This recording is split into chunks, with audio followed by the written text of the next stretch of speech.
Well तुम्हारा भाई आ गया है टोक्यो रिवेंजर्स सीजन 4 का एपिसोड 3 लेके। तो चलो बिना टाइम वेस्ट करे स्टार्ट करते हैं लास्ट एपिसोड के रिकैप के साथ। लास्ट एपिसोड के एंड में हमने देखा था कि ताकेमिची सबको पाचिन की शादी में खुश देखता है, बट देन ही रियलाइजेस कि माइकी वहाँ नहीं है और वो ड्रैगन से पूछता है कि माइकी है कहाँ। अब आगे ड्रैगन ताकेमिची से कहता है कि माइकी ओवरसीज अपना एक रेस्टोरेंट चला रहा है और चिफ्यू कहता है हाँ वो भी आज यहाँ आना चाहता था बट उसे अचानक से कुछ जरूरी काम पड़ गया और ताकेमिची ये सुन के रिलीव्ड फील करता है। इसी के साथ सब वहाँ से निकल जाते हैं। ताकेमिची हिना से कहता है कि मैं डर ही गया था कि शायद माइकी के साथ मत ना कुछ बुरा हुआ है, बट सिंस अब वो इतना बिजी है तो उसका मतलब है कि सब सही जा रहा है। हिना उससे कहती है अभी हम सबसे ज्यादा बिजी हैं और तुम फ्री होने के बाद उससे मिल लेना। ताकेमिची से हम भी बिजी हैं। हिना उससे कहती है हाँ हम दोनों ही सबसे ज्यादा बिजी हैं और हमें पता लगता है कि इन दोनों की शादी जून में होने वाली है जिसपे अब सिर्फ 3 महीने बचे हैं। हिना ताकेमिची से कहती है कि मैं इस दिन के लिए पिछले 12 साल से वेट कर रही हूँ और ये सुन के अपने ताकेमिची भैया ब्लश कर देते हैं। हिना उससे कहती है कि तुमने सबको बचाने के लिए अकेले इतना सफर किया, so for that let's be happy together. वैसे तो हमने वेन्यू फिक्स कर लिया है बट हमारा बजट काफी टाइट है और हाँ अभी मेरी ड्रेस भी रेडी नहीं हुई है। ताकेमिची कहता है कि मैं अभी बहुत ही खुश हूँ और ये बंदा लिटरली इस बात पे भी रोने लगता है। तभी हिना उससे कहती है कि तुम कल एक बार मेरी ड्रेस को देख के आ जाना। हम अगले दिन देखते हैं कि ताकेमिची मित्सुया की शॉप में बैठा है और मित्सुया उसे कहता है कि हिना एक काफी अच्छी वाइफ बनेगी, उसको काफी अच्छा बार्गेन करना आता है। I give up. ताकेमिची अपने सामने वाली ड्रेस को देख के मित्सुया से पूछता है कि क्या ये हिना की ड्रेस है और मित्सुया कहता है हाँ। ताकेमिची को वो ड्रेस काफी पसंद आती है और इसी के साथ वहाँ पे हक्काई और युजुहा कुछ फैब्रिक्स को लेके आ जाते हैं। ताकेमिची मित्सुया से कहता है कि ये फैब्रिक्स काफी सही है एंड मित्सुया इज लाइक हाँ भाई तेरे ही टक्सीडो के लिए है। हम आगे देखते हैं कि मित्सुया ताकेमिची का मेजरमेंट एक्स्ट्रा ले लेता है और यहाँ से हक्काई और युजुहा भी वहीं पे बैठे गूफ ऑफ कर रहे होते हैं। हमें आगे पता लगता है कि मित्सुया अभी अभी इंडिपेंडेंट डिजाइनर बन गया है और हक्काई और युजुहा आज ही फ्रांस जा रहे हैं। मित्सुया ताकेमिची से कहता है कि मैंने ही तुम्हारे लिए टोमान की यूनिफॉर्म भी बनाई थी, कुछ चीजें कभी चेंज नहीं होती।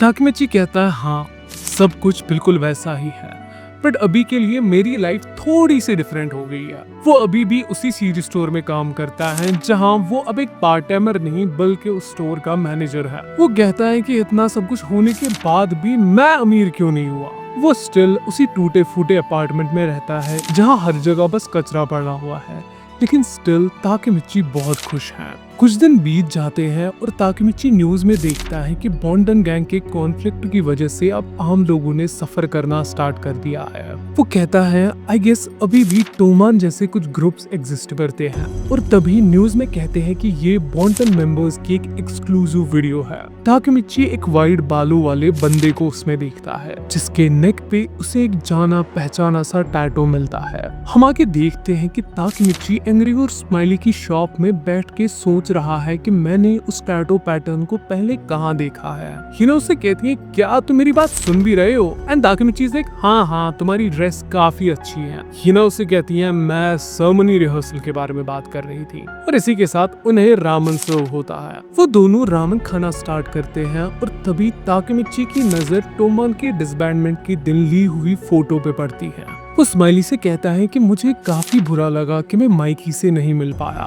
वैसे क्या वो ठीक है? और स्माइली उसे कहता है कि मैं नहीं जानता। ताकेमिची ये सुन के शॉक हो जाता है और ताकेमिची उससे पूछता है क्या तुम उससे नहीं मिलते जब वो जापान आता है? वो ओवरसीज काम करता है राइट? एंग्री कहता है हाँ हमने भी ड्रैगन से वही सुना है लेकिन हमने उसे पिछले 10 सालों से नहीं देखा। ताकेमिची पूरा कंफ्यूज हो जाता है और तभी उसकी नजर हिना की इयररिंग पे पड़ती है। उसे याद आता है कि वो टैटू पैटर्न बिल्कुल इज़ना की इयररिंग जैसा था और इसी के साथ वो उस शॉप से भागने लगता है। हम देखते हैं कि वो ड्रैगन की बाइक शॉप पे पहुंच जाता है जहां ड्रैगन उससे पूछता है कि तुम्हारी ऐसे सांस क्यों फूली हुई है। ताकेमिची उससे कहता है कि तुमने मुझसे झूठ क्यों बोला कि माइकी ओवरसीज है उसे पिछले 10 सालों से किसी ने नहीं देखा है। नॉट ओनली दैट बट मैंने न्यूज में एक आदमी को देखा जो बिल्कुल इज़ुना कुरोकावा जैसा दिख रहा था। क्या इज़ुना जिंदा है और माइकी उसी के साथ है या फिर माइकी को कुछ हो गया है? ड्रैकन उससे कहता है कि माइकी और मैं 12 साल पहले अलग हुए और मैं नहीं जानता कि वो अभी जिंदा है भी या नहीं, लेकिन हमने तुमसे इसलिए झूठ बोला ताकि तुम अब अपनी लाइफ को ठीक करो, माइकी की लाइफ में झांकना बंद करो ताकेमिची। 12 साल पहले जब मैंने उसे आखिरी बार देखा था वो माइकी नहीं कोई और था। आगे हम देखते हैं कि ताकेमिची एक बेंच पे बैठा हुआ है और इसी के साथ वहाँ पे नाओटो आ जाता है। नाओटो ताकेमिची को एक एनवलप देता है और उससे कहता है कि मैंने बॉन्टन और उस वाइट बालों वाले आदमी के बारे में जानने की कोशिश की। जापान की worst crime organization Bonten, gambling, fraud, murder, prostitution. ये कहा जाता है कि फर्क नहीं पड़ता कि कौन सा क्राइम है, बॉन्टन इज डेफिनेटली इन्वॉल्व्ड। पुलिस भी उन पे इंटेल कलेक्ट नहीं कर सकती। अगर मुझे सिंपल वर्ड्स में पुट करना हो तो बॉन्टन पुरानी वाली टोमान है और उनका लीडर है वो वाइट बालू वाला बंदा। ताकेमिची उससे पूछता है इज़ुना कुरोकावा, बट नाओ तो उससे कहता है नहीं, इज़ुना इज डेफिनेटली डेड। उस आदमी को पहले अनबीटेबल माइकी कहा जाता था और वही है बॉल्टन का लीडर मांजिरो सानो। ये सुन के ताकेमिची पूरा स्पीचलेस हो जाता है और इसी के साथ कहानी शिफ्ट हो जाती है और हम कुछ आदमियों को बंधा हुआ देखते हैं जो पूरे खून से भरे हुए हैं। एक दूसरा आदमी कुछ पिल्स ले रहा होता है और तभी वो कहता है कि इन ट्रेटर्स को पनिश करने का टाइम आ गया है। वो बंदे लिटरली रो रहे होते हैं और वो आदमी उनसे कहता है कि बिल्कुल चुप करो, माइकी बात करने वाला है। हम माइकी को देखते हैं और वो उस आदमी से सीधे कहता है कि इन सबको मार दो। वो आदमी उन सबको मार देता है और कहता है कि जो भी लोग बॉन्टन के लिए यूजफुल नहीं होंगे वो किसी काम के नहीं। हमें पता लगता है कि वो आदमी बॉन्टन का नंबर 2 हारुचिया सांजू है और बॉन्टन का नंबर 3 है काकुचो। मोचिजोकी, रेन हितानी, रिंडो हितानी और कोकोनोई बॉन्टन के एग्जेक्स हैं और बॉन्टन का लीडर है मांजिरो सानो।